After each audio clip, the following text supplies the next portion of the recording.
Hello and welcome to Network Africa. Coming up on the program, AU's rejection of UN troops costs Burundi another 2 lives. 2 teenagers pay the price this time around. Then Laurent Gbagbo's legal team attributes his case to a smear campaign and says France has questions to answer as well.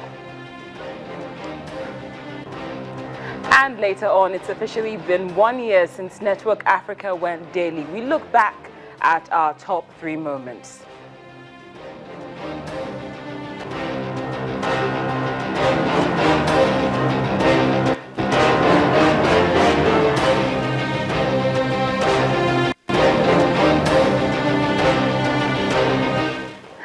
Hello and welcome to Network Africa on Channels Television with me, Cynthia Are. As I said earlier on, today makes it 1 year since we went daily, and if things don't change soon, Burundi will also be marking 1 year since the crisis began. As at yesterday, the African Union, under the new leadership of Chad President Idriss Deby, opted to shelve the option of UN troops being deployed to Burundi.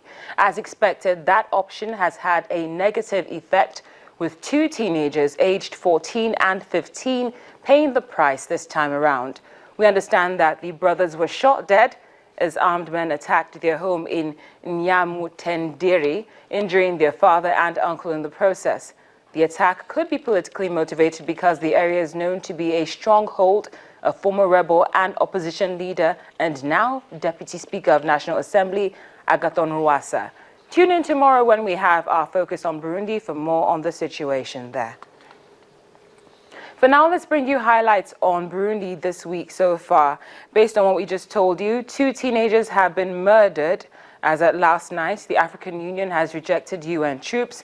President Pierre Nkurunziza refuses to dialogue, and now activists and journalists have gone on exile to Kenya, Rwanda, and Belgium due to the situation in Burundi.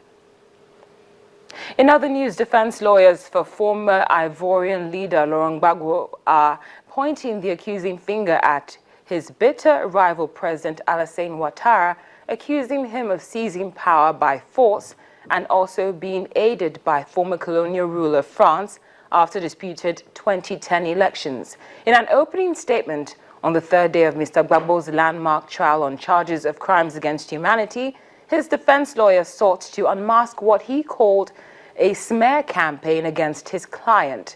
As usual, Mr. Gbagbo and his co-accused militia leader have denied 4 charges of crimes against humanity after 3,000 people were killed following the Côte d'Ivoire vote in 2010. Their highly anticipated trial opened last Thursday at the court based in The Hague and is set to last for as long as 3 to 4 years. Well, President Kenyatta of Kenya has been doing some commissioning hours after his return from the African Union Summit in Ethiopia. Kenyan police officers have received armored personnel carriers, also known as APCs, to use in volatile areas. That's a measure the president deems a necessity to modernize the force. President Kenyatta commissioned the APCs at GSU headquarters in Nairobi yesterday evening. Here's an excerpt of the statement he made. He says the purchase of the APCs is a very important milestone as it will go a long way in securing the frontier areas of our country. End of quotes. That's courtesy of President Uhuru Kenyatta. The move to equip the police with protective vehicles is a first in the history of the country and is also meant to increase their mobility. Well, for more on what's happened in Kenya, I'm joined from Nairobi by lead consultant at Sovereign Insight, Mr. Vincent Kimosop. Mr. Kimosop, thank you very much for joining us on Network Africa. How are you? I'm doing well, thank you. How are you doing? Yeah, we're very fine back here in Nairobi. Cool weather. All is well here. Well, it really seems all is well because just before I got the program started, we got word that the Kenyan troops have actually taken down some members of Al-Shabaab, and this is just coming barely hours since the president commissioned those APCs. My question is, how are Kenyans reacting to the commissioning of these APCs? there are mixed reactions to this, and there are two sides of the story. Number one is you know very well that citizens have borne the brunt of terrorism, and anything done to ensure that we keep terrorists at bay is supported. And as you're aware very well that the police have not been well tooled. There's been challenges in the past. So you can actually see a lot of support for what the president did. There are also those who are reading political maneuvering by the president because we have an election next year.